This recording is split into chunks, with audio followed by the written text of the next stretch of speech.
Assalamualaikum warahmatullahi wabarakatuh. Innal hamdalillah nahmaduhu wa nasta'inuhu wa nastaghfiruh wa na'udzu billahi min syururi anfusina wa min sayyiati a'malina. Man yahdihillahu fala mudhillalah wa man yudlil fala hadiyalah.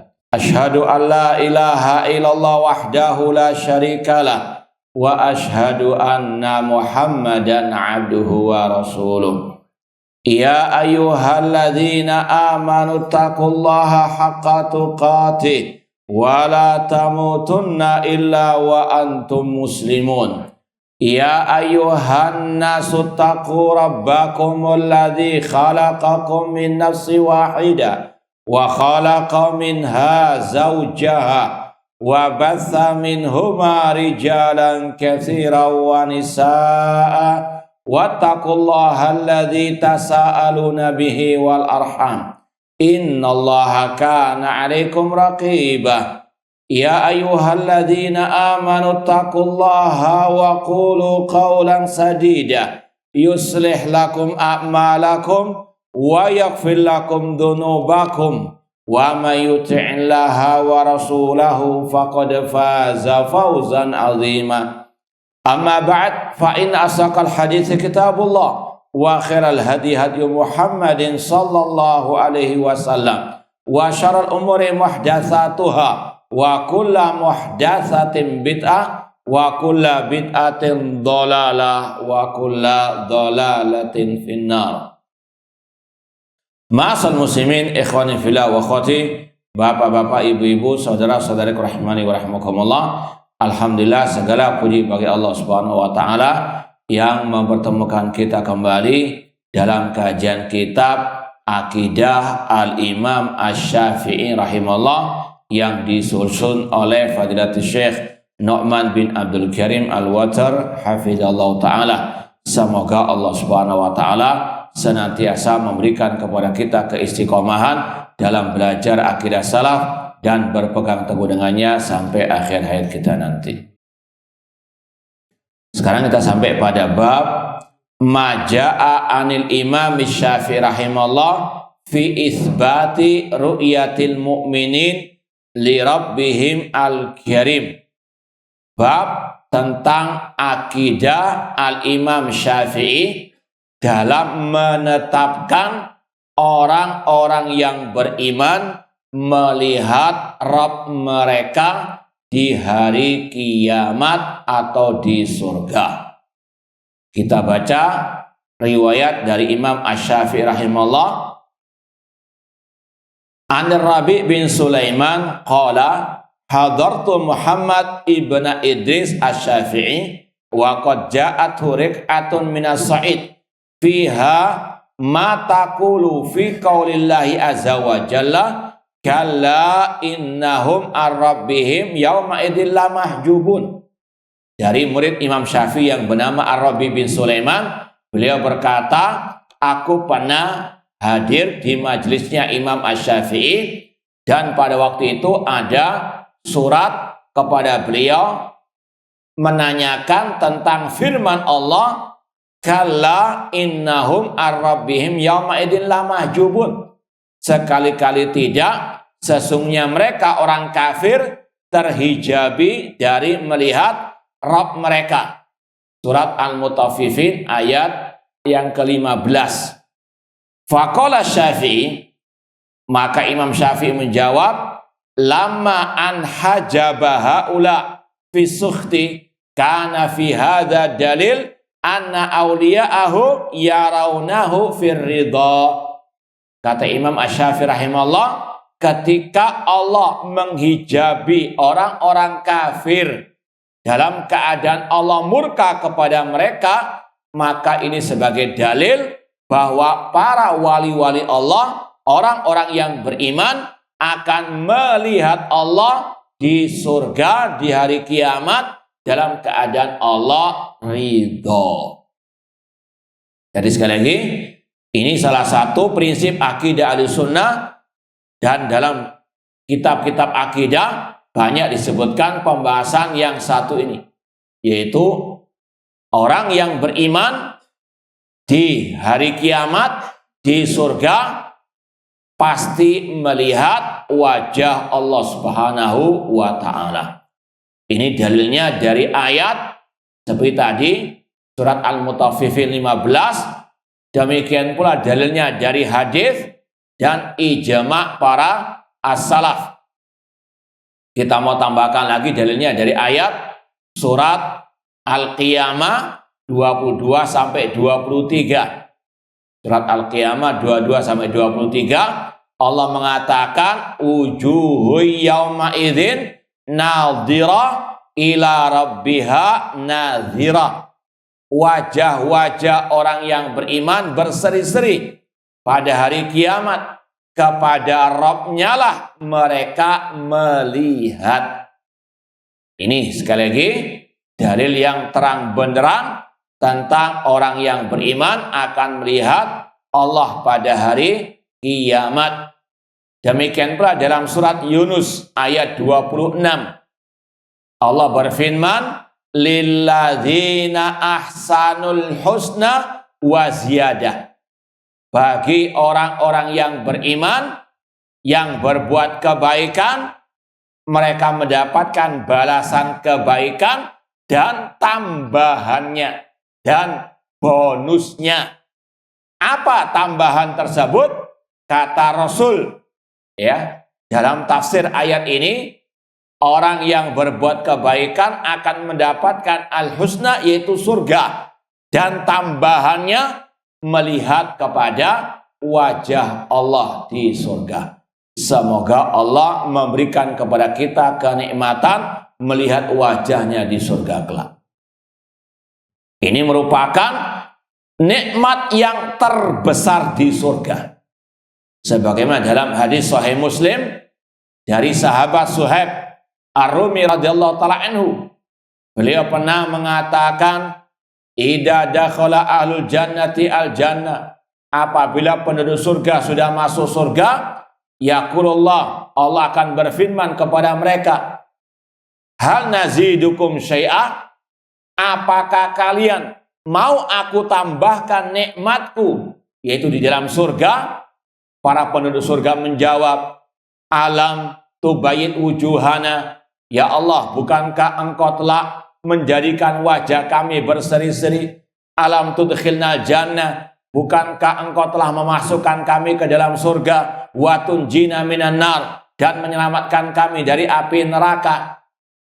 Kemudian yakshifullahu al-hijab, Allah pun menyingkapkan hijabnya.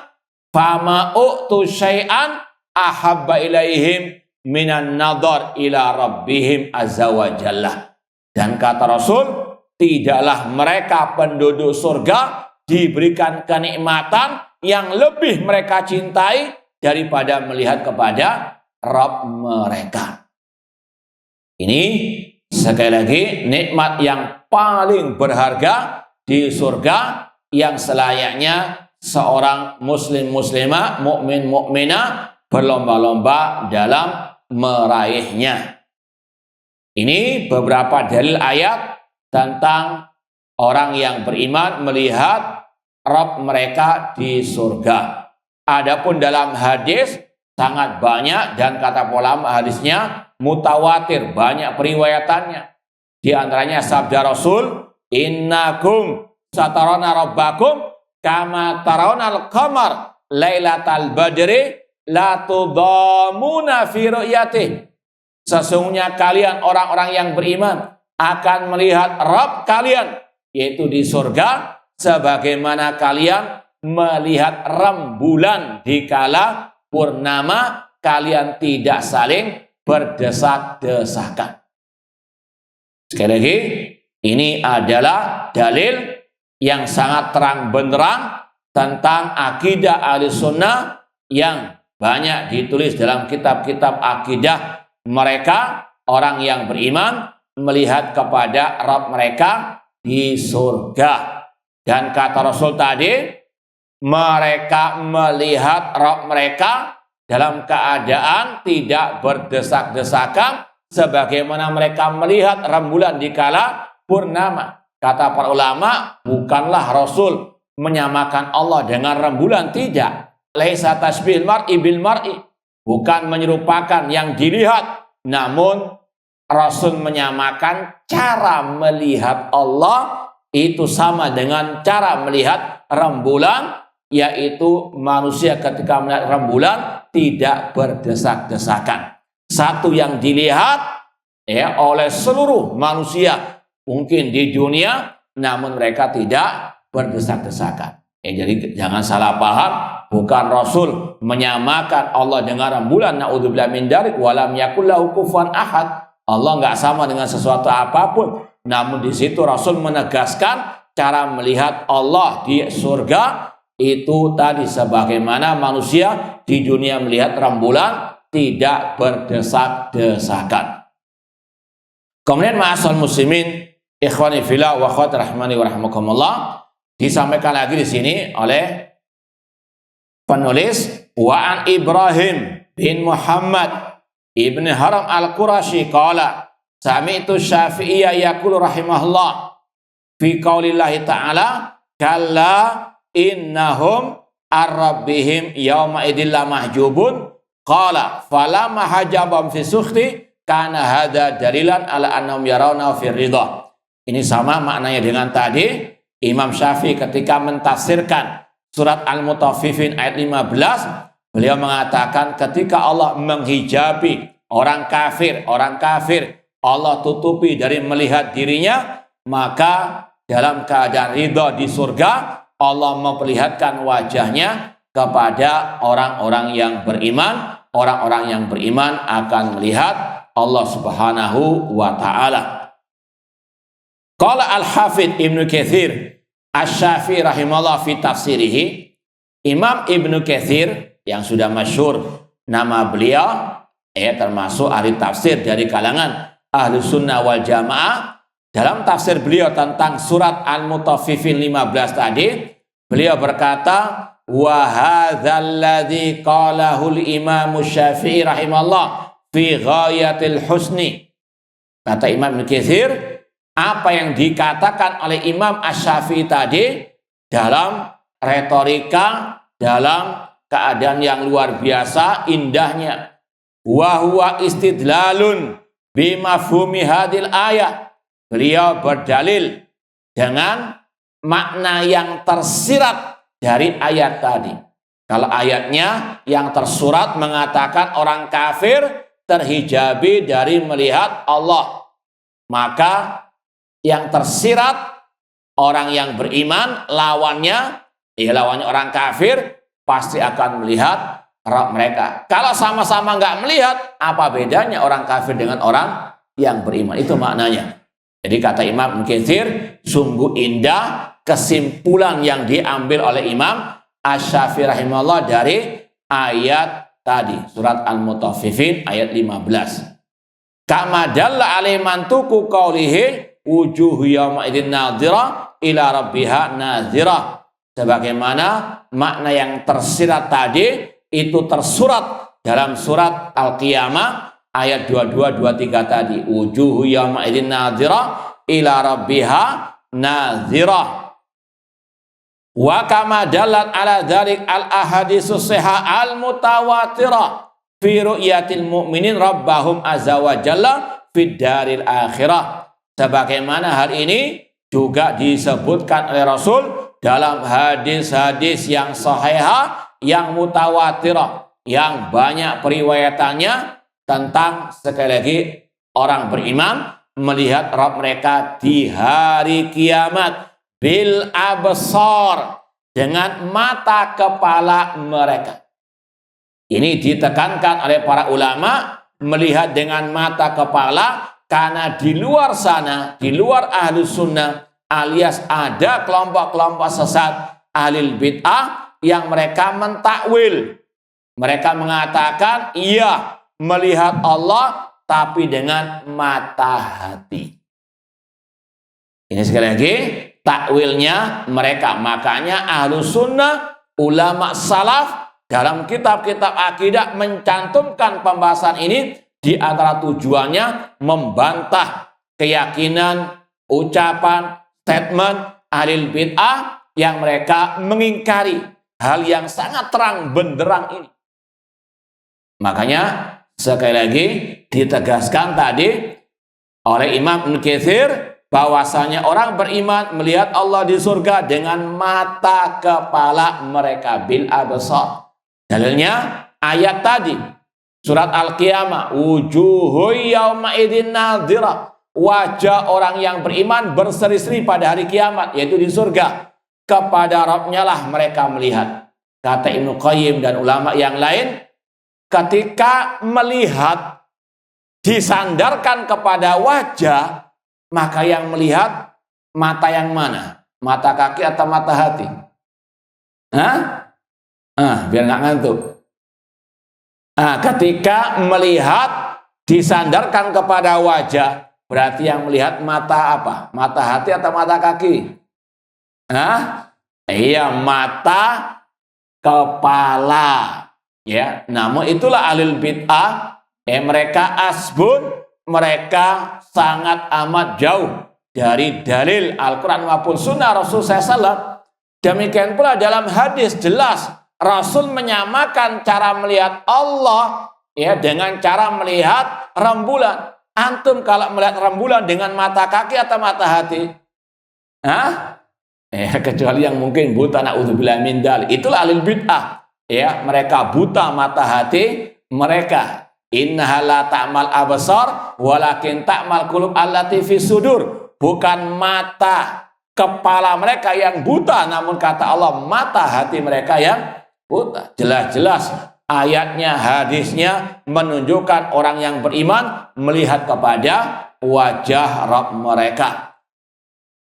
Kemudian ma'asal muslimin, ikhwani fillah wa akhwati rahmani wa rahimakumullah, kata Ibnu Katsir, fi arasatil qiyamah wa fi radatil jinanil fakhirah. Orang beriman akan melihat Allah di hari kiamat pada dua tempat, di padang mahsyar dan di surga. Ya, ini sedikit mau kita tambahkan pembahasannya. Yang pertama yaitu melihat Allah di dunia. Kalau ada pembahasan melihat Allah di dunia, maka sepakat ahlu sunnah mengatakan tidak ada seorang pun yang melihat Allah di dunia dalam keadaan terjaga. Ya, anak ulang lagi, kalau tadi disebutkan melihat Allah di padang mahsyar, melihat Allah di surga, kita mau tambahkan pembahasan apa mungkin orang beriman atau siapapun bisa melihat Allah di dunia. Maka jawabannya sepakat Ahlussunnah mengatakan tidak mungkin ada seorang pun yang bisa melihat Allah di dunia dalam keadaan terjaga. Sebagaimana kata Imam Al-Barbahari dalam kitab Syarhus Sunnah, beliau mengatakan man za'ama anna ahadan ra'a rabbahu fid dunya faqad kafara. Barang siapa mengklaim ada seseorang melihat Allah di dunia, yaitu dalam keadaan terjaga, maka dia kafir. Sekali lagi, ini statement para ulama Ahlussunnah wal Jamaah yang luar biasa kerasnya, ya, karena banyak kelompok-kelompok sesat yang mereka masih naudzubillah min dzalik membohongi umat dengan tadi bisa melihat Allah Subhanahu wa Ta'ala. Ya, dan ini terutama dari kalangan-kalangan ya tarekat-tarekat yang ekstrem, mereka memiliki keyakinan namanya al-kasyf. Kalau sudah tingkat mungkin ma'rifat, kalau kita kan masih syariat kata mereka. Kalau syariat itu artinya masih ya rajin ibadah. Tapi kalau sudah ma'rifat, tidak ada sudah kewajiban, gugur kewajiban. Kalau kita tanya di mana sholatnya, di Mekah, padahal di Bojongkulur misalnya, ya, cuma sekedar untuk membohongi umat aja, membodohi umat saja. Itu kelakuan mereka. Ya, mereka mengklaim bisa apa? Langsung bertemu dengan Allah, langsung apa? Dialog dengan Allah, Ya, seperti berapa saat yang lalu kan ada yang waktu menentukan Idul Fitri langsung apa? Telepon kepada ya. Indonesia luar biasa, bukan subur dengan tanamannya, namun juga subur dengan aliran-aliran seperti ini. Na'udzubillah min dzalik. Makanya ini pentingnya kita terus belajar akidah salaf dan menyampaikan akidah salaf, karena banyak kaum muslimin yang akidahnya luar biasa jauhnya dari Al-Quran dan Sunnah Rasulullah SAW. Di antaranya pembahasan tadi masalah al-kasyaf. Dari akidah-akidah mereka ada yang meyakini tokoh-tokoh mereka bisa melihat Allah dalam keadaan terjaga. Ya, namanya ilmu kasyaf, penyingkapan. Dan ini yang pernah Anda dengar sendiri. Ya, ada seorang dulu guru waktu kita masih sekolah di SMA, nggak ada angin, nggak ada hujan, cerita tentang ya apa yang dia lakukan dengan sang guru. Saya tadi malam sama guru saya ya kayak iktikaf atau semedi. Ya, kemudian tiba-tiba langit tersingkap satu persatu. Langsung kita bertemu dengan Allah Subhanahu wa Ta'ala. Ini untung nggak dibawa ke RS sini. Ya. Itu sekali lagi pernah kita dengar sini pengakuan orang yang mengaku-ngaku bisa melihat Allah. Ya, kalau sudah tingkat ma'rifat demikian kata mereka, na'udzubillahi min dzalik. Ini kata Imam Al-Barbahari bisa kufur. Kenapa demikian? Karena ayat Al-Quran jelas-jelas mengatakan tentang kisah Nabi Musa, engkau tidak mungkin bisa melihatku wahai Musa, yaitu di dunia.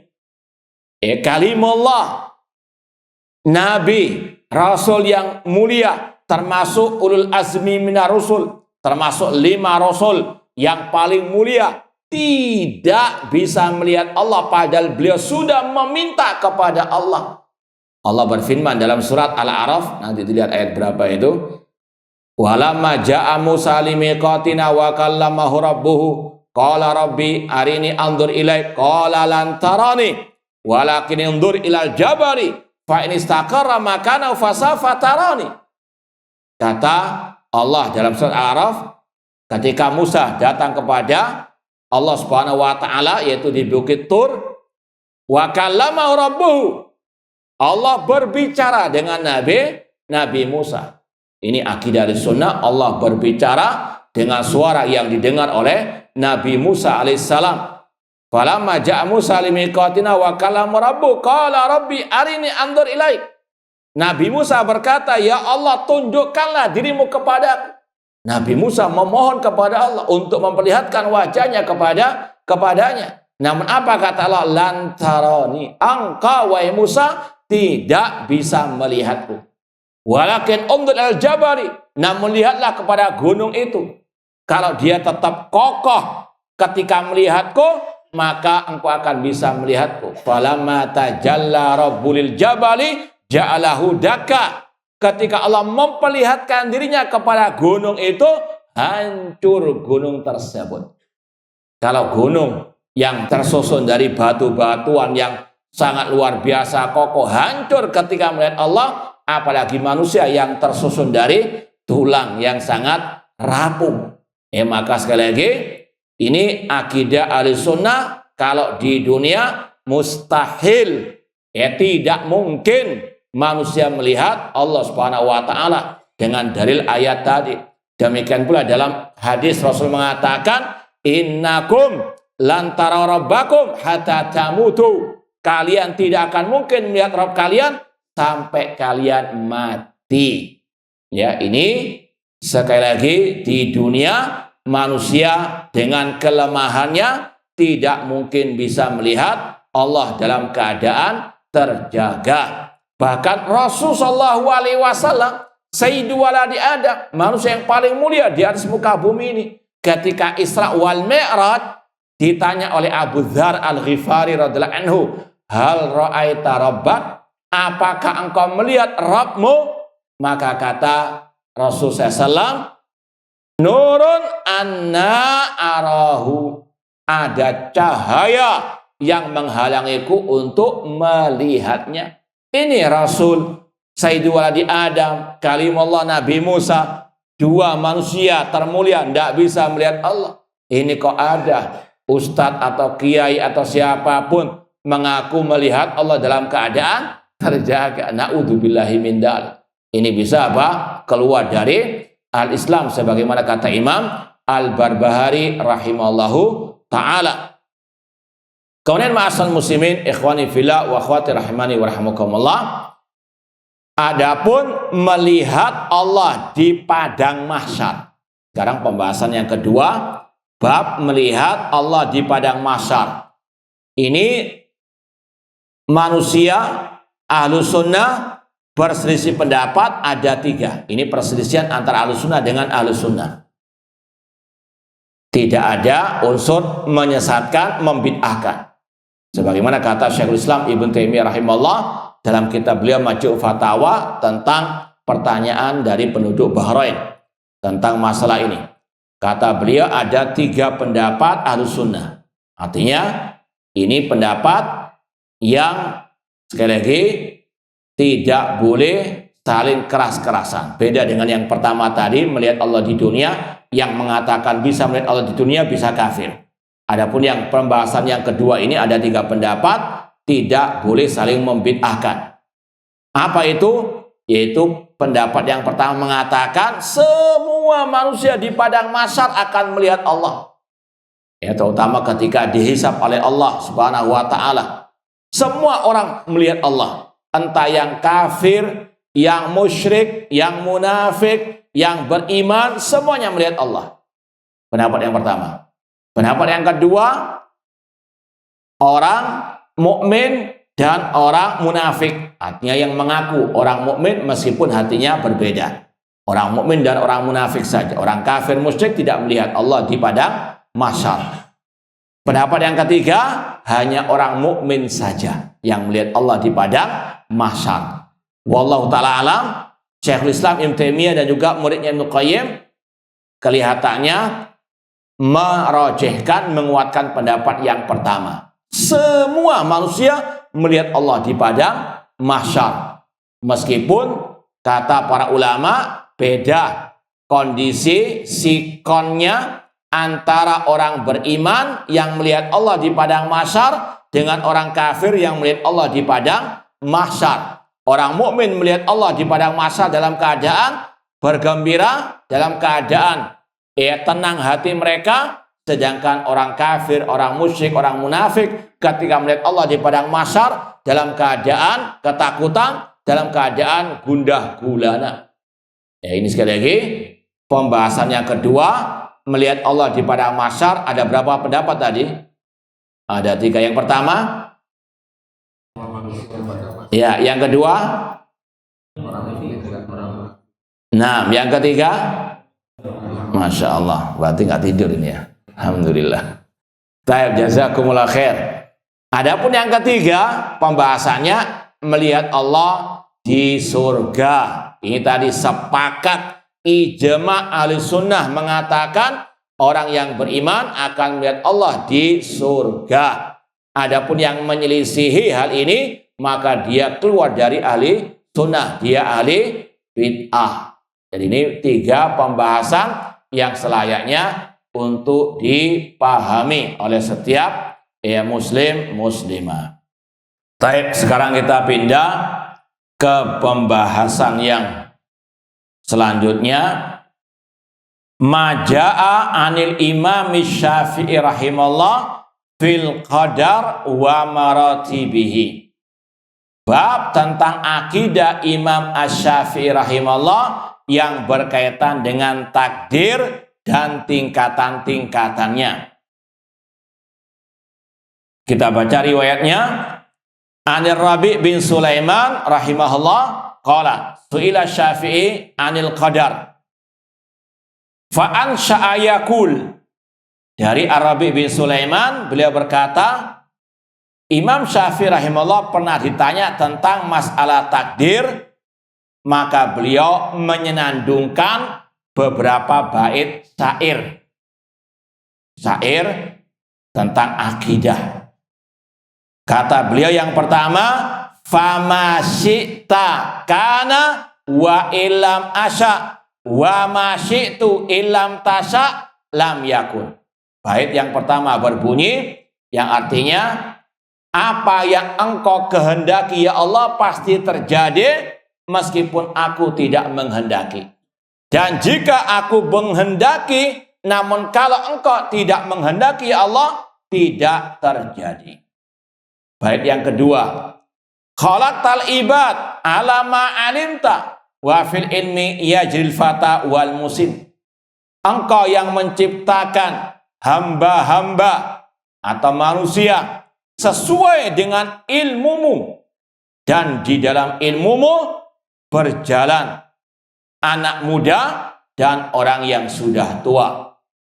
Ala zamananta wa hadza khadzalta, yang ini engkau berikan nikmat, yang itu engkau berikan musibah. Wa hadza a'anta wa dalam tu'in, yang ini engkau tolong, yang itu tidak engkau tolong.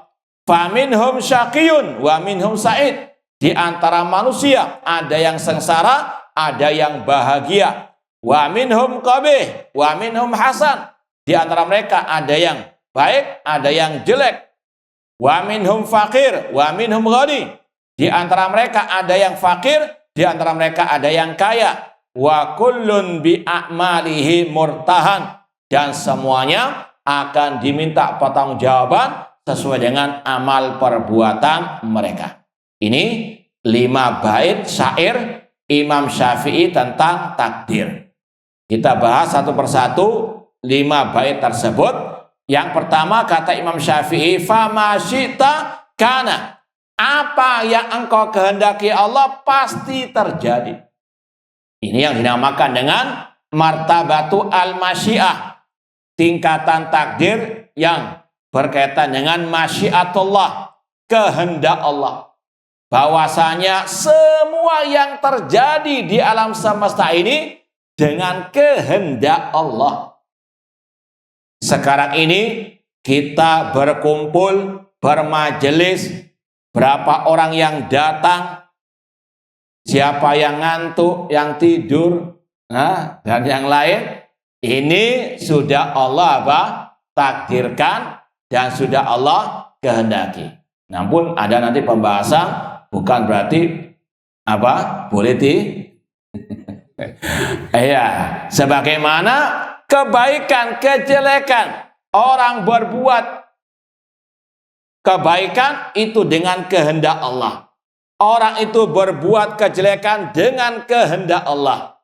Namun perlu dipahami, kehendak Allah ada 2. Kehendak Allah ada 2. Yang pertama iradah kauniyah, kehendak Allah yang kauni, yaitu setiap kehendak Allah yang pasti terjadi, namun tidak mesti Allah cintai.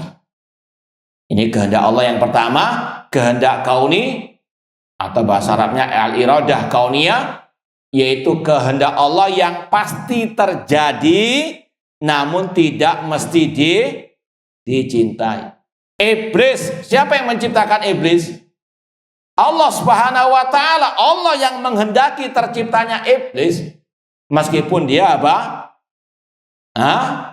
dimurkai oleh Allah. Ini namanya iradah kauniyah. Kehendak Allah yang kauni, yang pasti terjadi, namun tidak mesti orang kafir. Allah yang menciptakan mereka. Allah yang menghendaki mereka hidup di muka bumi ini. Dan yakini semua ada hikmahnya.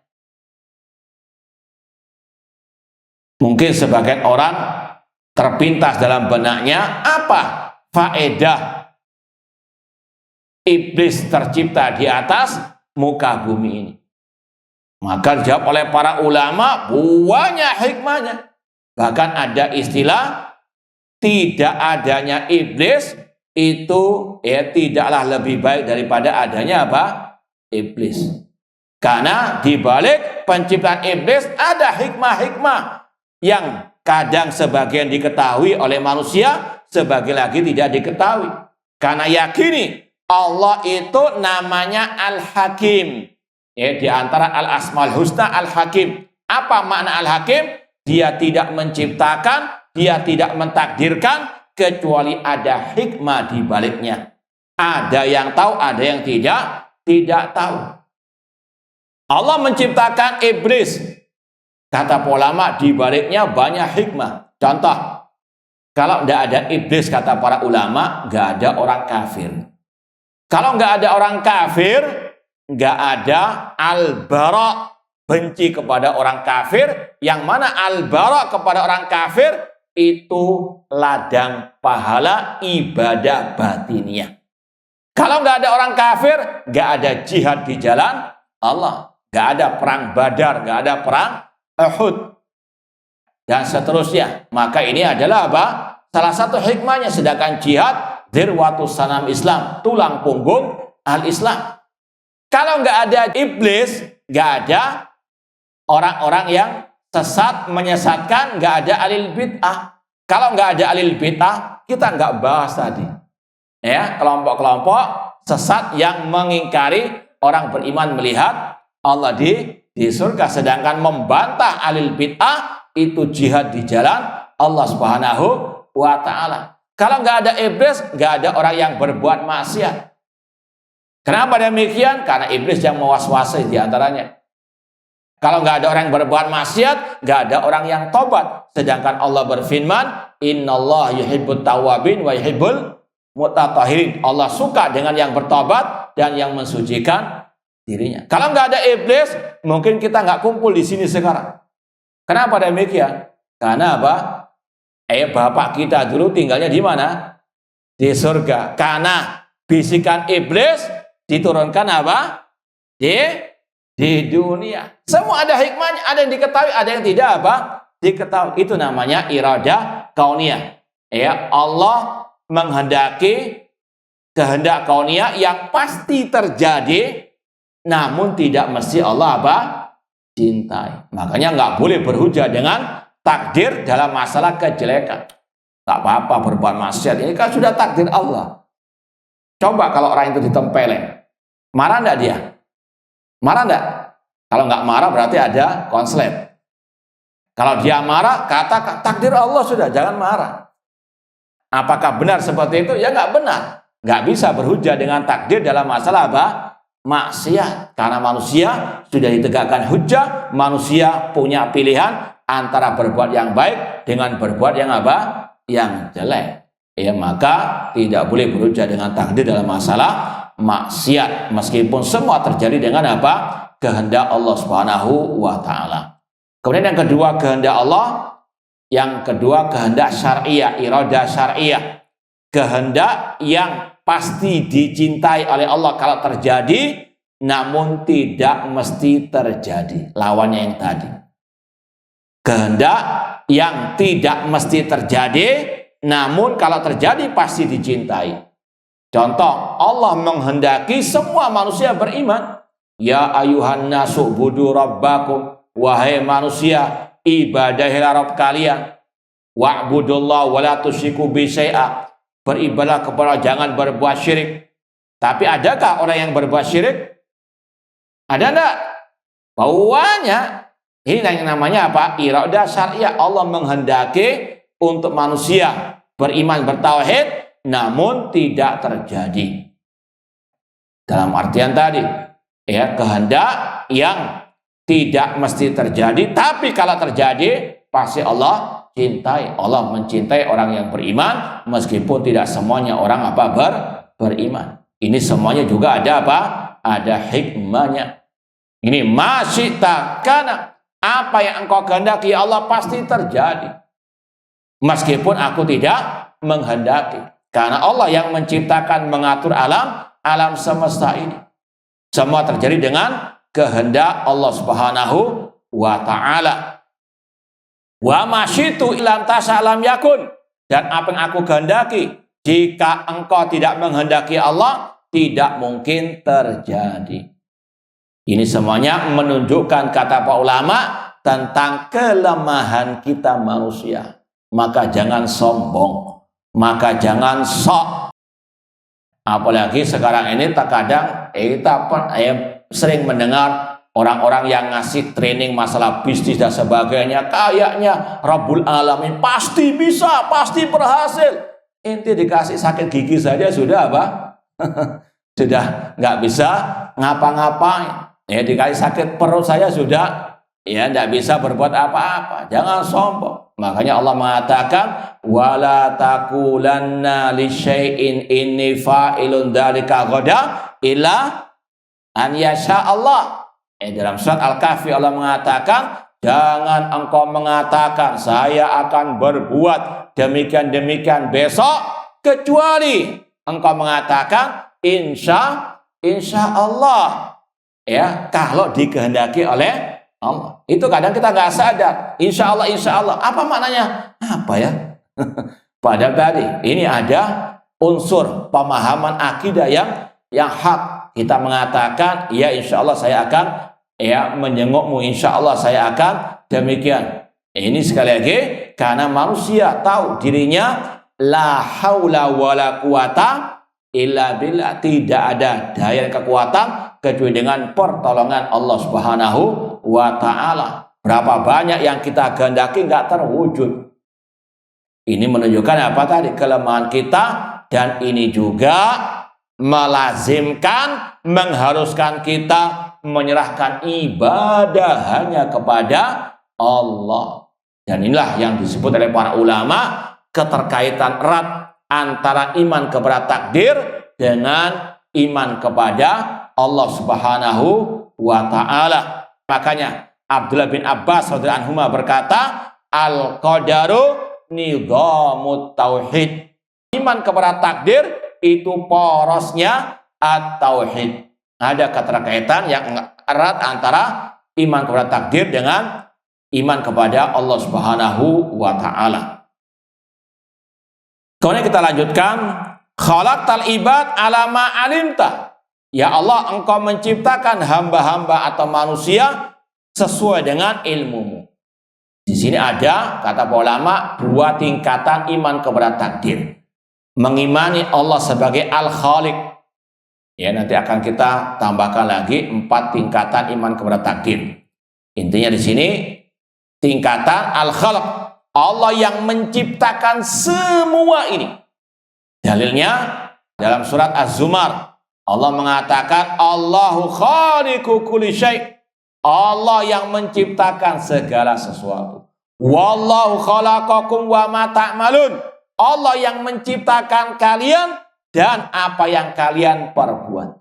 Kita, jasad tubuh kita itu Allah yang menciptakan. Demikian pula perbuatan kita Allah yang menciptakan. Wallahu khalaqakum wa ma ta'malun. Ini yang wajib untuk diyakini. Maka kalau kita sudah paham Allah yang menciptakan kita, Allah yang menciptakan Nabi kita, Allah yang menciptakan Syekh Abdul Qadir Jailani, maka mereka ini makhluk, tidak boleh disembah selain Allah. Ini kaitan erat antara iman kepada takdir dengan tauhidullah, al-iman kepada Allah. Ayusyikuna ma la yakhluqu syai'an wa hum yukhlaqun. Apakah mereka menyekutukan Allah dengan makhluk yang tidak bisa menciptakan, bahkan mereka diciptakan. Ini juga buah dari iman kepada takdir, mengokohkan hati kita untuk senantiasa bergantung hanya kepada Allah Subhanahu wa taala. Kemudian alama alimta, engkau menciptakan hamba-hamba sesuai dengan ilmumu. Ini tingkatan iman kepada takdir yang berikutnya, iman kepada ilmunya Allah.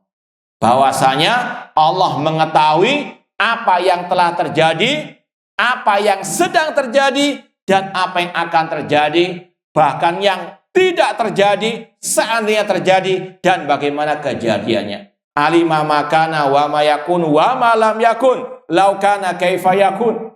Ini sekali lagi ilmunya Allah meliputi segala-galanya. Wallahu bikulli syai'in alim. Ya'lamu ma baina aidihim wa ma khalfahum. Allah mengetahui masa depan mereka dan apa masa lalu mereka. Allah mengetahui segala-galanya. Imam Asy-Syafi'i rahimahullah dalam ungkapan yang lain juga pernah berkata, nadhiru al-qadariyah bil ilmi. Debatlah kelompok qadariyah dengan pembahasan masalah ilmunya Allah. In akaru khusimu. Jika mereka menetapkan ilmunya Allah, mereka kalah dalam debat. Wa in angkaru kafaru. Namun jika mereka mengingkari ilmunya Allah, mereka kafir. Inilah salah satu yang menunjukkan pentingnya belajar akidah salaf. Karena kalau menyimpang dari akidah salaf, hanya ada dua kemungkinan secara global. Kalau nggak kafir, ya alil bid'ah. Di antaranya pembahasan masalah takdir. Kata Imam Syafi'i, kalau orang itu mengingkari ilmunya Allah, kafir dia. Ini sebagaimana kisah Abdullah bin Umar radhiyallahu anhuma, sahabat Rasul, putranya Umar bin Khattab, ketika beliau diceritakan tentang kelompok yang muncul di negeri Basra di Irak. Namanya kelompok Al-Qadariyah. Apa akidah kelompok Qadariyah pada waktu itu? Allah qadar wa anal amra unfun. Bahwasanya Allah tidak mentakdirkan apapun di dunia dan Allah tidak mengetahui sesuatu sampai terjadinya sesuatu itu. Maka Abdullah bin Umar mengatakan, fa idza laqitumuhum fa akhbiru anni bari'un minhum wa hum bura'un minni. Kalau kalian bertemu dengan kelompok Qadariyah itu lagi, sampaikan aku Abdullah bin Umar berlepas diri dari mereka dan mereka berlepas diri dariku. Fa waladhi nafsi biyadih, demi Allah yang jiwaku ada di tangannya. Lau anna ahadahum anfaqa mislahu dahaban ma qabidallah hatta yu'mina bil qadar. Seandainya salah satu dari mereka yang mengingkari takdir Allah, yang mengingkari ilmunya Allah, berinfak 1 gunung Uhud emas, tidak akan Allah terima sampai dia beriman kepada takdir. Ini pentingnya akidah. Nggak ada manfaat amal kalau menyimpang dalam masalah akidah, apalagi sampai ke derajat kufur akbar. Di antaranya mengingkari takdir Allah, mengingkari ilmunya Allah Subhanahu wa ta'ala. Kemudian kata Imam Asy-Syafi'i, wa fil ilmi yajril fatawan musin. Dalam ilmunya Allah berjalan setiap manusia yang muda maupun yang tua. Artinya ilmunya Allah meliputi segala sesuatu. Allah berfirman, wa indahu mafatul ghaibi la ya'lamuha illa huwa wa ya'lamu ma fil barri wal bahr wa ma tasqutu min waraqatin illa ya'lamuha wa la habatin fi dhulumatil ardi wa la ratbin wa la yabisin illa fi kitabin mubin. Di sisi Allah lah perbendaharaan hal-hal yang gaib. Tidak ada yang mengetahuinya kecuali Allah. Tidaklah daun berguguran kecuali Allah yang mengetahui. Tidaklah yang di daratan, di lautan, kecuali Allah mengetahui semuanya secara terperinci. Berapa makhluknya, berapa hewannya, dan seterusnya. Dan kata Allah, tidaklah yang kering yang maupun basah, tidaklah biji-bijian yang di dalam tanah, kecuali semuanya dalam catatan lahul mahfud. Ya Allah ilmunya meliputi segala sesuatu. Taib itu disebutkan Imam Syafi'i, 3 tingkatan iman kepada takdir. Sebetulnya ada satu lagi kata para ulama, yaitu catatan takdir. Ya kalau mau diurut, yang pertama mengimani ilmunya Allah. Ya kalau ditanya apa makna iman kepada takdir, yang pertama mengimani ilmunya Allah. Allah mengetahui apa yang telah terjadi, apa yang sedang terjadi, dan apa yang akan terjadi, bahkan yang tidak terjadi, bagaimana kejadiannya kalau terjadi. Yang kedua, mengimani catatan takdir. Bahwasanya semuanya sudah Allah catat dalam lahul mahfud. Dalam hadis yang sahih riwayat Imam Muslim, Rasul bersabda, innallaha kataba maqadirul khalaiq qabla an yakhluqas samawati wal arda bi 50 alfasana. Allah mencatat semua takdir makhluk 50.000 tahun sebelum penciptaan langit dan bumi. Seperti yang kita sampaikan tadi. Sekarang ini kita berkumpul di sini, bermajelis di sini. Apa yang kita sampaikan, berapa yang ngantuk, berapa yang tidur. Ya ini sudah apa? Tercatat di Lauhul Mahfud sebelum kita diciptakan. Bahkan 50.000 tahun sebelum penciptaan langit dan bumi. Semuanya sudah dicatat dalam Lauhul Mahfud. Dan ini kalau diyakini akan menjadikan hati seorang hamba tenang. apapun yang terjadi, hatinya tenang. Karena apa? Sudah dicatat, nggak mungkin meleset darinya. Makanya Rasul pernah bersabda, ihris ala ma yanfa'uka wasta'in billah. Bersemangatlah dalam menggapai yang bermanfaat dan minta tolong kepada Allah. Ini kewajiban kita. Bukan makna iman kepada takdir menjadikan orang malas-malasan, malas urusan dunia atau akhirat. Tidak. Dengan iman kepada takdir, karena kita nggak tahu apa yang Allah takdirkan, maka kewajiban kita bersemangat, antusias, meraih yang bermanfaat dalam urusan dunia maupun akhirat. Semangat ibadah, semangat juga bekerja. Ini seorang muslim, kata Rasul, ihris ala ma yanfa'uka wasta'in billah. Namun apa? Harus minta tolong kepada Allah. Kemudian kata Rasul, lau asabaka syai' fala taqul lau kana kada lakana kada wa kada.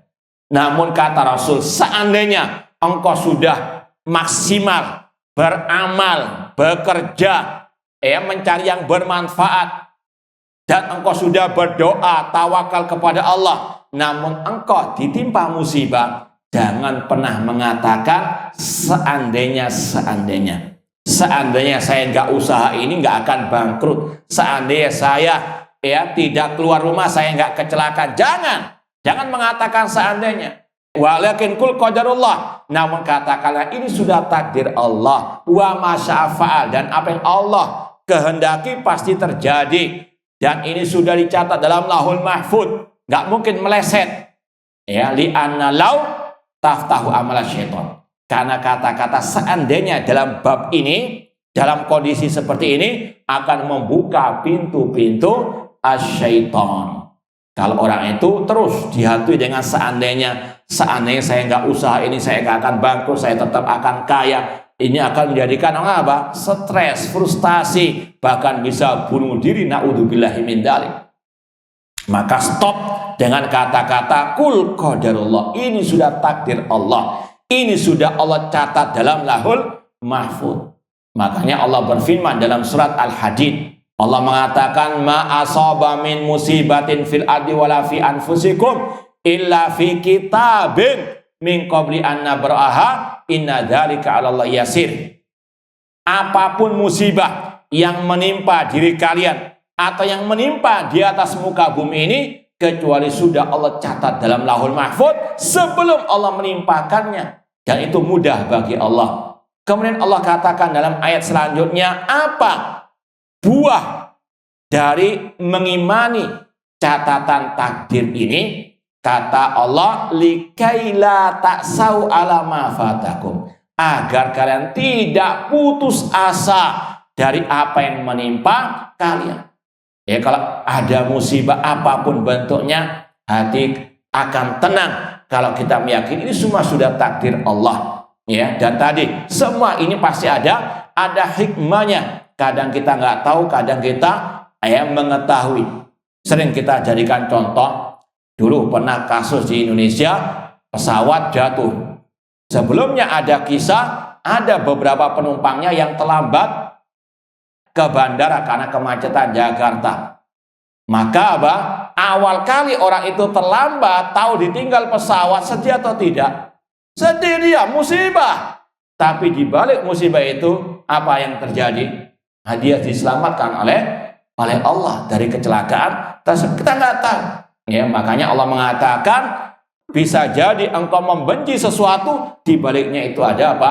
Kebaikan bagimu. Maka sekali lagi harus orang tahu bahwasanya iman kepada takdir luar biasa manfaat dan faedahnya.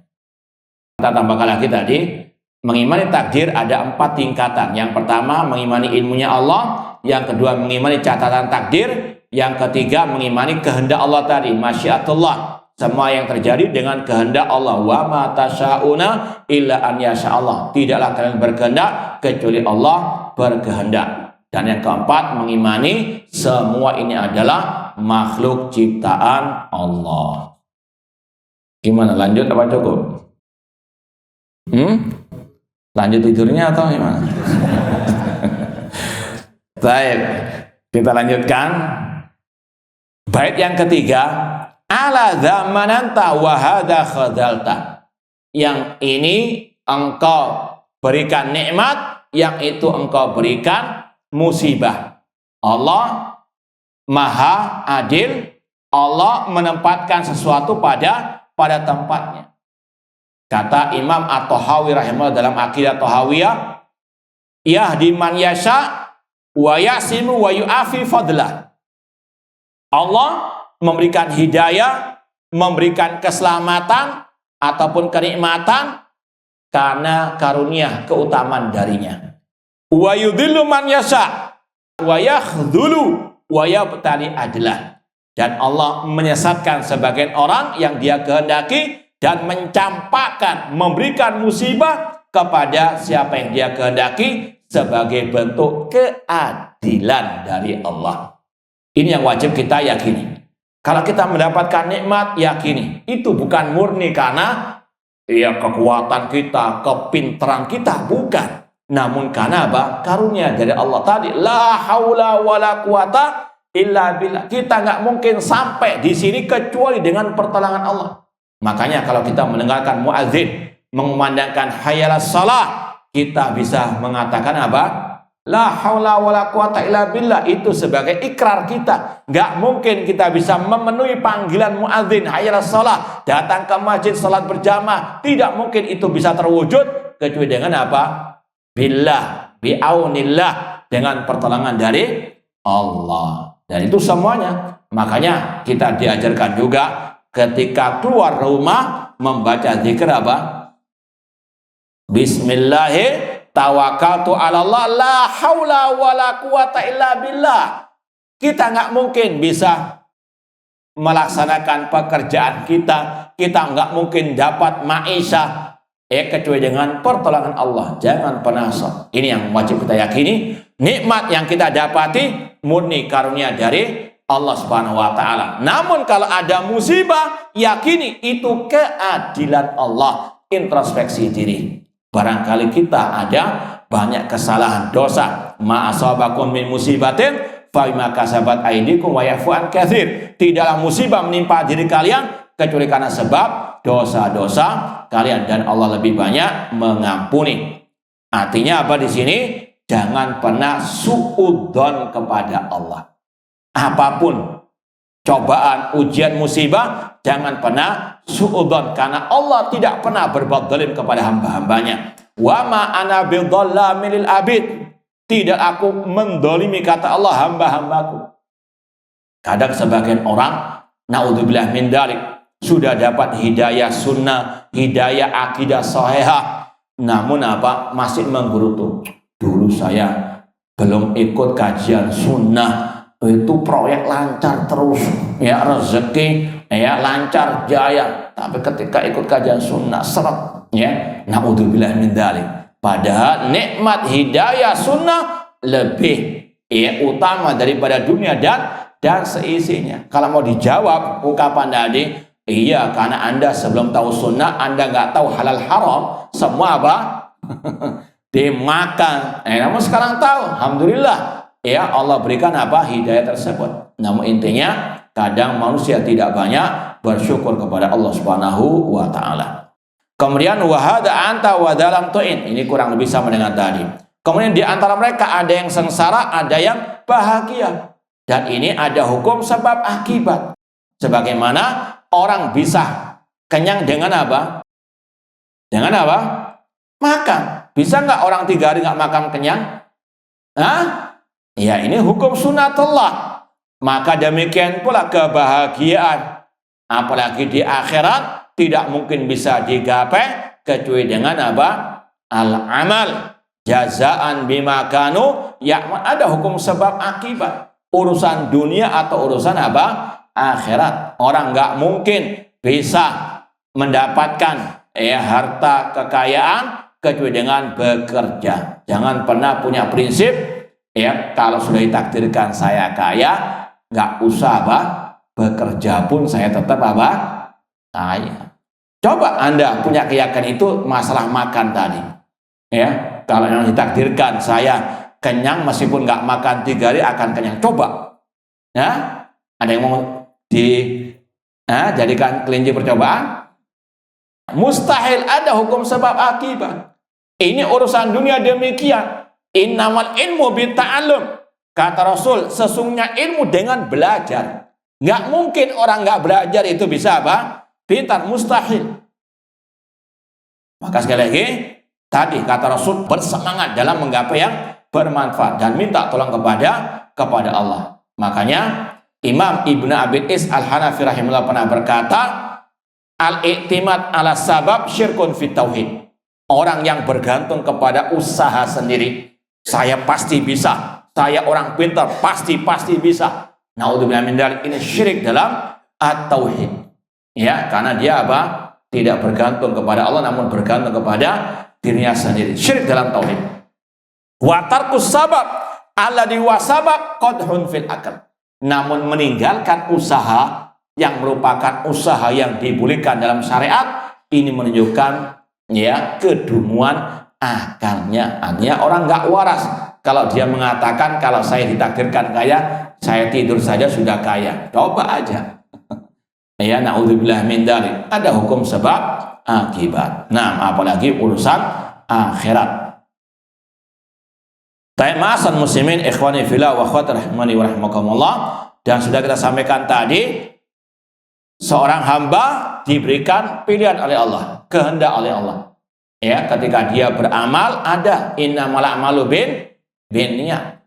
Dia mau berbuat maksiat, hatinya ada kehendak antara meninggalkan atau dia berbuat. Maka ketika dia memilih kemaksiatan kemudian diberikan musibah oleh Allah, maka jangan salahkan kecuali dirinya apa? Sendiri. Jangan mengkambing hitamkan takdir atau berujar dengan takdir. Makanya dulu ada kisah seorang pencuri didatangkan kepada Umar bin Khattab mau dipotong tangannya. Kata sang pencuri, wahai Umar bin Khattab, tunggu dulu. Saya ini tidak mencuri kecuali dengan takdir Allah. Maka kata Umar bin Khattab, demikian pula saya akan potong tanganmu dengan takdir Allah. Artinya nggak berlaku, ya, nggak laku berhujah dengan takdir dalam masalah apa? Maksiat. Seperti tadi, ya, ngapain Anda mencela saya? Ya, ketika berbuat demikian dari maksiat, kan ini sudah takdir Allah. Ini seandainya, tapi jangan dipraktekkan. Tempeleng, ya, bukan. Kalau dia marah, jangan marah, takdir Allah. Ya, artinya sekali lagi kata para ulama, la yajuzul ihtijaj bil qadar fil ma'ayib, walakin yajuzul ihtijaj bil qadar fil masaib. Tidak boleh berhujah dengan takdir dalam masalah maksiat, namun boleh berhujah dengan takdir dalam masalah musibah. Misalnya ada tadi musibah, ada yang sakit keluarga, ada yang kecelakaan, ada yang mungkin bangkrut usahanya, boleh berhujah dengan takdir. Sudah takdir Allah, selesai. Dalam artinya nggak stres. Ya, meskipun tetap dia harus apa? Berusaha bangkit kembali. Wallahu ta'ala a'lam. Gimana? Lanjut apa cukup?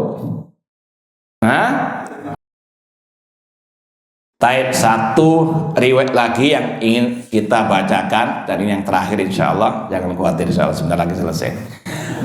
Waqad qala al-Hafidh Ibn Abdul Bar rahimahullah. Berkata al-Hafidh Ibn Abdul Bar rahimahullah, wa min ahsan makila minan nudhum fi qidamil amal wa anna ma yakunu min khalqillah faqasabaqal ilmu bihi wa jafal qalam bihi wa anna la yakunu fi mulki illa ma yasha la ma syaa ghairuhu qaulu Syafi'i rahimahullah. Ini sekedar pujian seorang ulama yang bernama Ibn Abdul Bar tentang kandungan ucapan Imam Syafi'i tadi.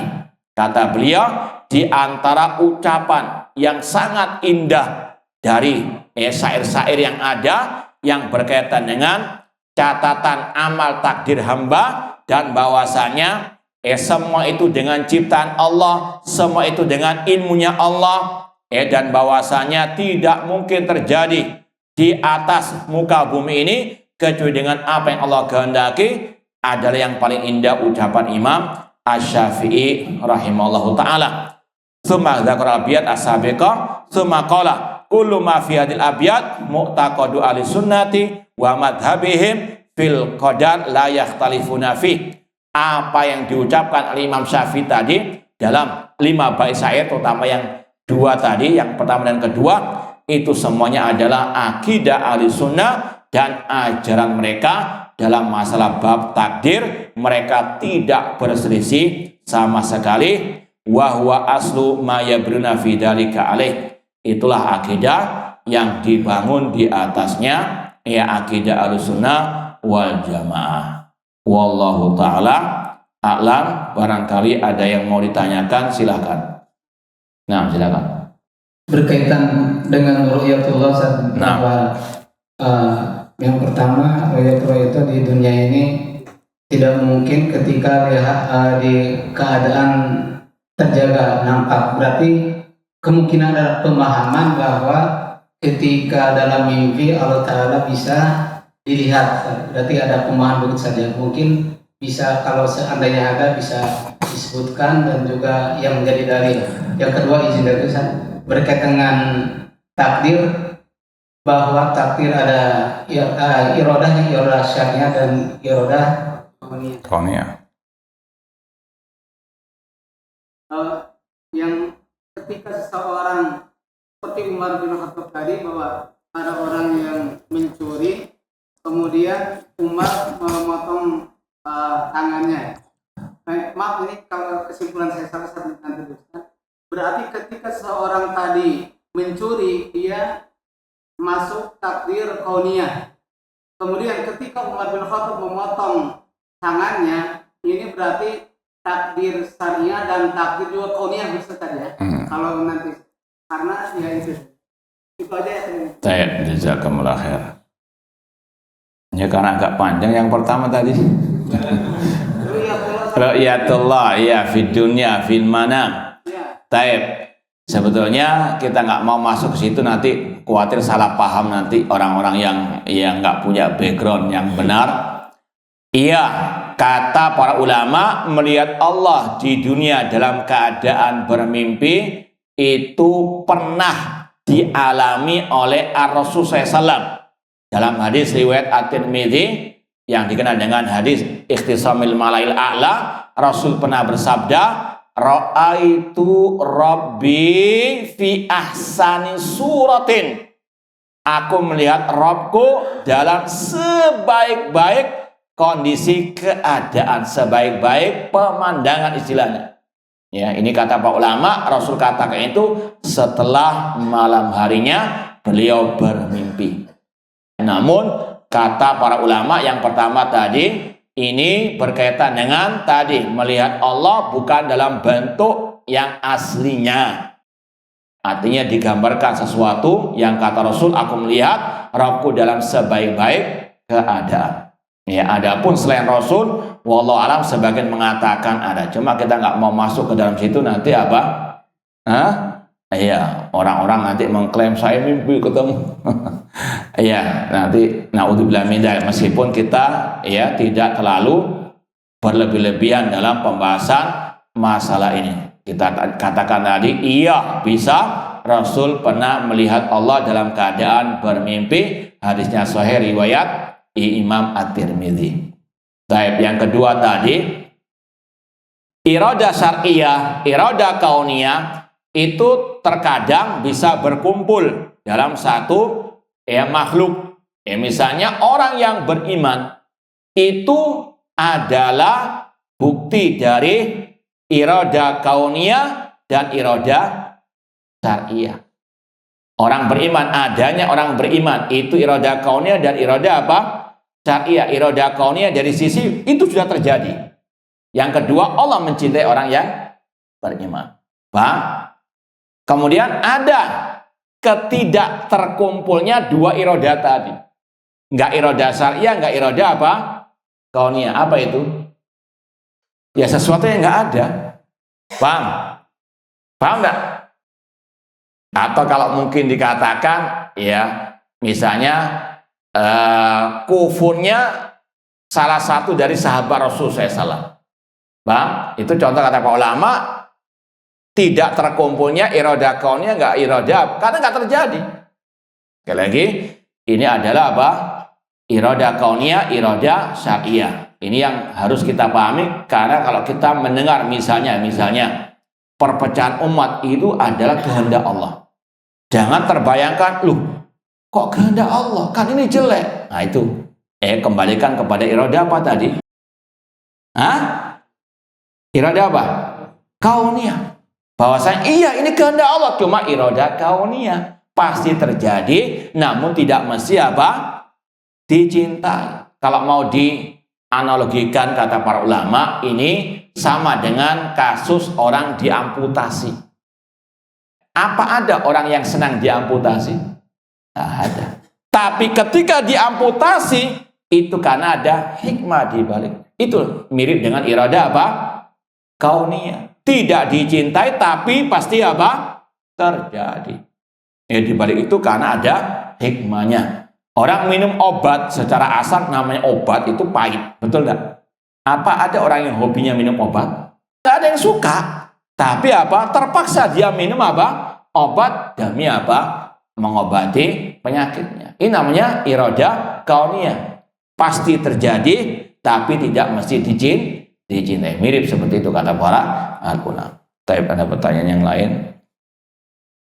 Bagaimana sikap kita bila kedatangan tamu dari jemaah tabligh? Yang pertama, ini maksudnya tamu di rumah atau tamu di masjid? Kalau tamu di rumah, yang pertama kalau kita istilahnya punya background yang kuat, akidah sahihah, dan kita istilahnya sudah mumpuni lah pembahasan masalah akidah, maka tidak apa-apa, kita terima, kita nasihati. Kalau mampu, paham? Kalau mampu. Namun kalau nggak mampu, suruh balik, suruh pulang. Paham? Ini sekali lagi harus kita tahu diri dulu. Kalau kita memang nggak paham ilmu agama atau baru selesai pembahasan takdir belum khatam satu kitab misalnya, jangan sok mau nasihati, mau mendebat, jangan. Sudah lebih baik suruh pulang. Saya nggak perlu, Anda silakan pulang. Ada bertamu kan boleh. Ada bertamu, wa idza qila lakum irji'u farji'u. Kata Allah, jika kalian disuruh pulang, pulanglah. Jangan ngotot, Pak. Ini kalau di rumah kita. Kita suruh Nah, kalau misalnya bertamu di masjid, kadang demikian. Ini yang pernah kita ceritakan kepada sebagian teman. Ada sebagian mereka ini kadang pura-pura kemalaman, kemudian masuk masjid. Padahal niatnya itu subuh ingin kultum. Dan itu pernah terjadi. Kita sudah nasihati, jangan pernah ada kultum. Tapi langsung maju ke depan, langsung adanya takmir disuruh keluar. Namun sekali lagi harus waspada. Jangan kasih tempat kepada orang-orang yang sesat, menyesatkan. Karena mereka berdakwah tanpa ilmu, baru tobat langsung khuruj. Sedangkan Allah mengatakan tentang metode dakwah ala Rasul, kul hadhihi sabili ad'u ilallah ala basirah. Katakan, inilah jalanku, aku menyeru kepada Allah ala basirah, di atas ilmu. Allah mengatakan dakwanya Rasul dan para pengikut Rasul di atas ilmu. Ana wa manittaba'ani, aku dan para pengikutku, yaitu dakwah di atas ilmu. Harus sudah betul-betul punya background yang kuat tentang ilmu agama, terutama al-aqidah as-sahihah, baru berdakwah. Kalau mereka enggak, yang penting punya modal uang untuk khuruj atau membawa kompor dan seterusnya. Na'udzubillah min dzalik. Itu yang sikap yang harus dipahami, karena kita tidak mau tertular dengan kesesatan ataupun pemahaman-pemahaman yang di luar dari pemahaman para as-salaf. Dan para ulama sudah banyak mengkritik, membantah mereka, terutama dalam bab at-tauhid, dalam bab al-aqidah. Wallahu ta'ala. Sudah satu ya? Atau ada lagi? Oh, inilah. Mana? Ada. Ini mau dijawab semua atau cuma satu aja? Ini semuanya. Baik. Ini ada pertanyaan, bagaimana menyikapi perang Israel dan Iran? Ya, yang pertama sekedar penamaan, kata ulama tidak layak mereka dinamakan dengan negara Israel. Israel itu namanya dari Nabi Yakub alaihi assalam.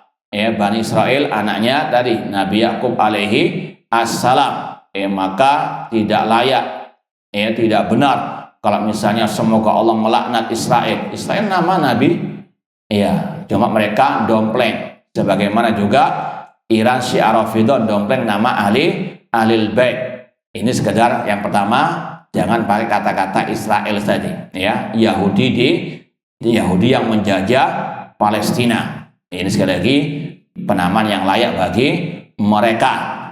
Ini sudah kita sampaikan di beberapa kajian. Kita tidak bisa komen kecuali dengan hanya menukil atau meringkas dari ucapan para al-ulama. Kita yakini dua-duanya negara kafir. Yahudi kafir, Syiah Rafidhah kafir. Mereka bukan kaum muslimin. Ini yang mengucapkan para ulama salaf. Imam Malik rahimahullah, sebagaimana kata Imam Ibnu Katsir, dalam tafsir surat Al-Fatah ayat yang terakhir, liyahidha bihimul kufar. Allah menjadikan orang kafir murka kepada para sahabat. Kata Imam Ibnu Katsir, wa min hadil ayah intaza'al Imam Malik fi riwayatin anhu bi takfirir rawafid alladina yubghina sahabat. Dari ayat ini Imam Malik berdalil dalam salah satu riwayat beliau tentang kafirnya kelompok Syiah Rafidhah yang mereka membenci para sahabat Nabi Shallallahu Alaihi Wasallam. Ayatnya berbunyi, orang kafir murka kepada para sahabat Nabi. Syiah Rafidhah orang yang paling benci kepada para sahabat Nabi. Dalam kitab mereka yang berjudul Usulul Kafi, mereka mengatakan kana nasu ahla riddah ba'da wafati Rasul ila thalatha. Semua manusia sepeninggal Rasul murtad kecuali 3. Yang mereka maksud siapa? Para sahabat Nabi. Kata mereka semua para sahabat Nabi murtad kecuali 3. Ini yang dikatakan oleh Imam Ibnu Katsir tadi. Mengapa Imam Malik mengkafirkan mereka? Karena mereka mencela, bahkan mengkafirkan para sahabat Nabi Shallallahu Alaihi Wasallam. Imam Ahmad rahimahullah ketika ditanya tentang Syiah Rafidhah, yang mencaci maki Abu Bakar wa Umar, beliau mengatakan laisatir rafidhatu minal islami fi syai'. Kelompok Syiah Rafidhah bukan Islam sama sekali. Imam Al-Bukhari dalam kitab beliau Khalqu Af'alil Ibad berkata, ma'ubali sallaitu khalfal yahudi awin nasrani am sallaitu khalfal jahmi awil rafidi. Aku tidak membedakan apakah aku salat di belakang Yahudi, salat di belakang Nasara, di belakang pengikut kelompok Jahmiyah, di belakang kelompok Syiah Rafidhah. Sah nggak salat di belakang Yahudi? Sama juga dengan salat di belakang Syiah Rafidhah. Itu kata Imam Al-Bukhari. Kata Ahmad bin Yunus, seorang ulama salaf juga, idza dzabahal yahudi syatan wa dzabahar rafidi syatan aqulu min dabiyatil yahud wala aqulu min dabiyatir rafidi li'anna murtaddun anil Islam. Kata seorang ulama yang bernama Ahmad bin Yunus, kalau ada orang Yahudi menyembelih kambing, orang Syiah Rafidhah juga menyembelih kambing, aku mau makan dari sembelihannya Yahudi, nggak mau makan dari sembelihannya Syiah Rafidhah, karena Syiah Rafidhah murtad. Sedangkan ahli kitab Allah membolehkan makan dari sesembelihan apa? Wa ta'amul ladina utul kitab halul lakum. Paham ya? Jadi intinya apa? Dua-duanya kafir, maka tidak ada istilahnya al-wala kepada salah seorang di antara mereka. Makanya para ulama mengatakan, di antara Syekh Abdullah Syarahiyah hafizallah, nafrah biqitalihim, istilahnya kita bergembira dengan perangnya mereka. Semoga Allah hancurkan mereka semuanya dan semoga Allah selamatkan kaum muslimin. Itu intinya. Dan sekali lagi tidak ada wala, apalagi sampai membela, memuji-muji Iran. Dalam sejarah Syiah Rafidhah mereka selalu membantai kaum muslimin. Dan kata Syekh Abdullah Rais juga, jangan tertipu juga, harus kita waspada. Di balik ini banyak makar-makar apa? yang kita tidak ketahui. Mungkin di balik ini banyak sandiwara-sandiwara kita tidak ketahui. Waspada. Dan wallahu alam, yang kita sekarang ini sering dapati bergentayangannya ceramah-ceramah singkat tokoh-tokoh Syiah yang sebelumnya belum pernah kita dapati. Ya, Syiah yang pakai imamah itu qatalahumullah, ya pura-pura kayak membela Islam dan sebagainya. Ceramah-ceramah orang Syiah ini mereka lagi pansos, hati-hati. Paham dong? Apa pansos? Iya, untuk menarik perhatian, harus waspada. Yakini semuanya, sekali lagi, Syiah Rafidhah bukan Islam, bukan kaum muslimin sebagaimana ucapan para ulama-ulama terdahulu. Imam Syafi'i rahimahullah, ada pembahasan di sini. Imam Syafi'i pernah mengatakan, ma ra'aitu qauman ashhada bizur min ahlil ahwa minar Rafidhah. Aku belum pernah melihat sekelompok ahli bid'ah pengekor hawa nafsu yang lebih berdusta daripada kelompok Syiah Rafidhah. Apalagi kita kalau lihat sejarah, siapa yang memproduksi Syiah Rafidhah? Yahudi. Dalam sejarah Syiah Rafidhah muncul dari tangan seorang Yahudi yang bernama Abdullah bin Sabah dari Yaman, yang dia memprovokasi massa pertama kali untuk mencaci maki Utsman bin Affan. Kemudian setelah Utsman bin Affan meninggal dunia, dia pun memproduksi Syiah Rafidhah sampai pada waktu dia mengatakan kepada Ali, anta huwa, engkau wahai Ali adalah dia, maksudnya engkau adalah Tuhan. Ya, maka Ali bin Abi Thalib pun membuat parit, dinyalakan api, pengikut Abdullah bin Sabah tersebut dibakar hidup-hidup. Namun Abdullah bin Sabahnya bisa lolos dari sanksi dari Ali bin Abi Thalib. Intinya sekali lagi, Yahudi bapaknya Syiah Rafidhah, Syiah Rafidhah anak cucunya biarlah mereka ya, sekali lagi kita doakan semoga Allah hancurkan mereka semuanya dan semoga Allah selamatkan kaum muslimin. Nah, cukup lanjut. Sudah nyerah ya. Type ini yang mana? Mana orangnya? Assalamualaikum warahmatullahi wabarakatuh. Oh ya, silakan Pak. Mohon izin tanya, Pak. Silakan Pak. Hakikat ketika manusia sudah tercatat di Lauhul Mahfuz, terkait dengan takdir keburukan seseorang, kan? Pertanyaannya, apakah ada doa yang bisa merubah takdir buruk tersebut? Itu yang pertama, Pak. Yang kedua boleh kan ya? Biar nggak lupa, tak jawab dulu yang pertama. Ya. Doa kata para ulama sama dengan usaha. Antum lapar bisa dirubah enggak dengan makan bisa kenyang? Sunatullah. Demikian pun dengan doa, itu doa salah satu usaha. Makanya Rasul mengatakan tadi, ihris alama yanfa'uka wasta'in billah. Bersemangatlah dalam menggapai yang bermanfaat, minta tolong kepada. Ini usaha kita. Usaha kita dengan jasad jasmani kita dan rohani kita. Ya, artinya tadi gabungkan segala yang kita miliki untuk meraih yang bermanfaat dengan tadi beramal dan dengan doa. Maka doa bisa merubah dengan seizin dari Allah. Sekali lagi kata Rasul dalam hadis yang lain, Rasul mengatakan la yaruddul qadha illa doa. Tidaklah yang menolak takdir kecuali doa. Ini maksudnya dengan adanya usaha, adanya doa, maka insya Allah kita akan bisa berubah dari yang jelek kepada yang baik. Dan makna hadis itu bukanlah yang di Lauhul Mahfuz kemudian dihapus, enggak, atau berubah enggak. Yang di Lauhul Mahfuz itu sudah paten, nggak mungkin berubah. Kita kan nggak tahu apa yang di Lauhul Mahfuz. Maka misalnya ada seorang hamba, dulunya dia miskin, kemudian dia berusaha membangun usaha dan seterusnya, kemudian juga dia berdoa, dia banyak beramal soleh, kemudian Allah rubah statusnya menjadi kaya raya. Kronologi ini semuanya sudah tercatat dalam Lauhul Mahfuz. Paham ya? Makanya tadi kita katakan, karena kita nggak tahu apa yang di Lauhul Mahfuz, kewajiban kita ihris alama yang bersemangat, berdoa, berusaha terus. Sekali lagi, kita tidak tahu yang di Lauhul Mahfuz, tugas kita ihris alama infaka wasta'id billah. Kata seorang penyair Arab, alal mar'i an yas'a ilal khairi juhdahu wa laysa alai an tatimmal maqasidu. Kewajiban seorang hamba berusaha, bersemangat terus ya, meskipun terkadang tidak terwujud apa yang dia inginkan, karena semua itu akan terwujud dengan kehendak dan pertolongan dari Allah Subhanahu wa taala. Paham Pak ya? Baik, yang kedua silakan Pak.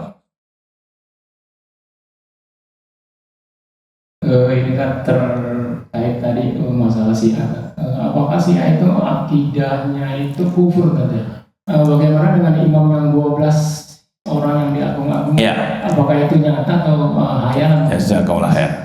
Baik, Syiah apakah akidahnya kufur? Bukan kufur lagi, mbahnya kufur. Apa buktinya? Tadi ya, ketika mereka mengkafirkan kebanyakan para sahabat Nabi itu akidah kufur.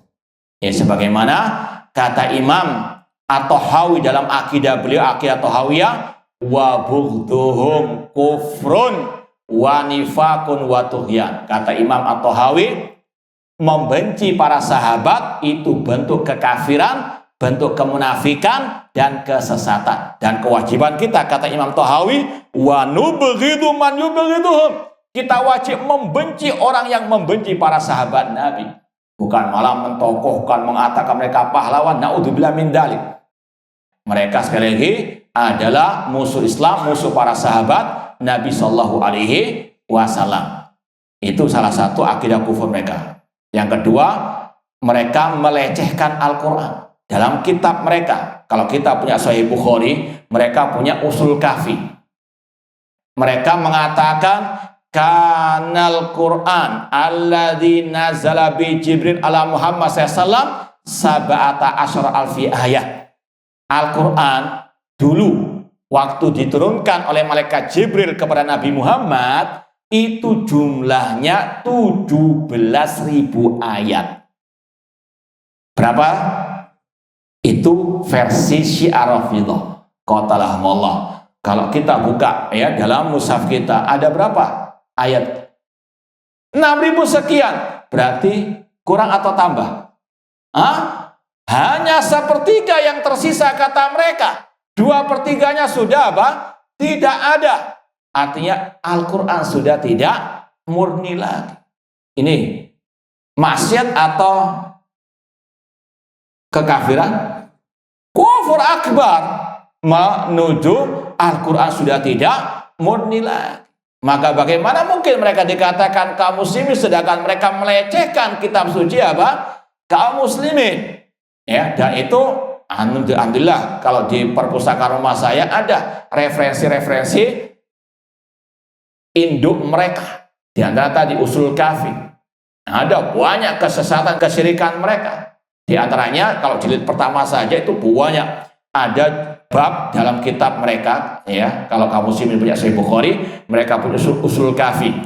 Ada bab ya tentang al-bada', yaitu kalau ringkasnya tidaklah ada sesuatu yang lebih agung daripada al-bada'. Apa itu al-bada'? Yaitu yang kita bahas tadi. Mereka mengatakan Allah tidak mengetahui sesuatu sampai terjadinya sesuatu itu. Ini kata Imam Syafi'i tadi apa? Kufur akbar, akidah kufur mereka. Ditambah lagi dalam bab-bab yang selanjutnya, mereka luar biasa menuhankan imam-imam mereka. Contoh dalam bab kitab tersebut ada bab annal a'immata ya'lamun mata yamutun wa la yamutun illa bi ikhtiyarin minhum. Ya, ada bab dalam kitab mereka, bab imam-imam mereka yang 12 tadi itu, mereka tidak mati kecuali dengan kehendak mereka sendiri, dan mereka tidaklah mati kecuali mereka tahu kapan mereka mati. Akidah apa yang namanya? Kufur, syirik besar. Paham ya? Dan masih banyak lagi yang lain. Ya, ditambah lagi dengan akidah mereka terhadap isi-isi Rasulullah SAW. Bahkan yang sempat viral, sudah agak lama, berapa tahun yang lalu, tokoh mereka, kalau nggak salah namanya Yasir Al-Habib qatalahullah. Dia ketika mendikte orang masuk agama Syiah, diajarkan ya 4 kalimat syahadat, bukan 2 syahadat, bukan syahadat, 4 syahadat. Asyhadu alla ilaha illallah wa asyhadu anna rasulullah sama.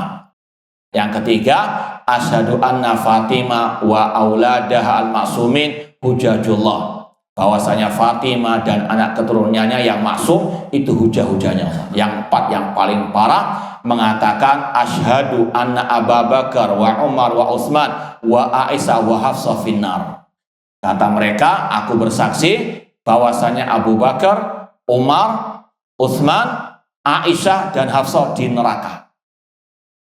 Ummahatul mukminin, Aisyah ibunda kita. Antum kalau ada orang mengatakan ibu ente pasti masuk neraka, senyum atau apa? Hah? Ya, intinya sekali lagi, ini akidah mereka. Masihkah kita memuji mereka? Masihkah kita mengatakan mereka kaum muslimin? Na'udzubillahi min dzalik. Belum lagi ditambah dengan mereka tawaf di kuburan Husain, di kuburan Ali bin Abi Thalib. Makanya Syekh Abdul Aziz bin Baz rahimahullah ketika ditanya apakah Syiah kafir, tokohnya mereka saja atau awamnya mereka, kata beliau, kulluhum kuffar li'annahum ubadu Ali. Mereka semuanya kafir karena mereka penyembah Ali ataupun Al-Husain. Kalau mau dibahas lagi sampai subuh lagi nih. Alhamdulillah kalau kita di Surabaya dulu pernah mengkaji buku khusus bantang kepada Syiah Rafidhah. Alhamdulillah ada di YouTube kita. Kalau mau mendengar kajian-kajian itu ada. Kita kaji mungkin hampir 2 tahunan kita kaji kitab tersebut. Dan kita juga bawakan referensi-referensi mereka. Intinya jangan pernah ada walak kepada Syiah Rafidhah, bahkan yang harus ada al-bughd, benci kepada Syiah Rafidhah. Sebagaimana kata Imam Thahawi, itu akidah kita, wa nubghidu man yubghidu. Kita membenci orang yang membenci para sahabat Nabi sallallahu alaihi wasallam. Wallahu taala alam. Gimana lanjut? Antum enak lanjut tidur ana. Baik, cukup sekian kurang lebihnya mohon maaf. Wa jazakumullahu khairan. Aku qouli hadza wa akhiru da'wana anil hamdulillahi rabbil alamin. Wassalamualaikum warahmatullahi wabarakatuh.